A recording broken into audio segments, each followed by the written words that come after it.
जेन है थोड़ी ज्यादा सेंसिटिव भी, जो हमारी जनरेशन है ना, हम थोड़े ज्यादा इंसेंसिटिव हैं। ये जो बुली वगैरह ज्यादा बच्चे भी होते हैं या लड़कियां, मुझे लगता है ना, हमें तो अंदाजा ही नहीं होता था कि हम बुली हो गए।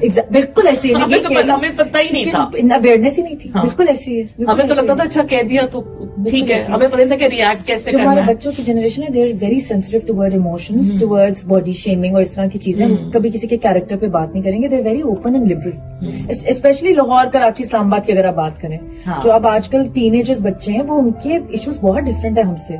और हम बर्दाश्त की थोड़ी कमी है उनमें। वो कहते हैं ना कि मतलब हाँ एग्जैक्टली, वो थोड़ी the other side of stories के नुकसान आदमी है। जब आपको ज्यादा अवेयरनेस मेरे अपने ज्यादा राइट्स भी पता चल जाए तो फिर हर चीज भी कम हो जाता है। यू हर्ट माई फीलिंग्स, हर चीज में छोटी सी, अगर मैंने कहा जंक फूड नहीं ऑर्डर किया, यू हर्ट माई फीलिंग्स, वो भी हो जाता है कि फीलिंग्स भी हर्ट हो रही है, फिर उनके और मसाइल भी खड़े हो रहे हैं। फिर और एक मुझे तो हमारे घर में बड़ा पेट जुमला है, आपको मेरी बात समझ नहीं आ रही।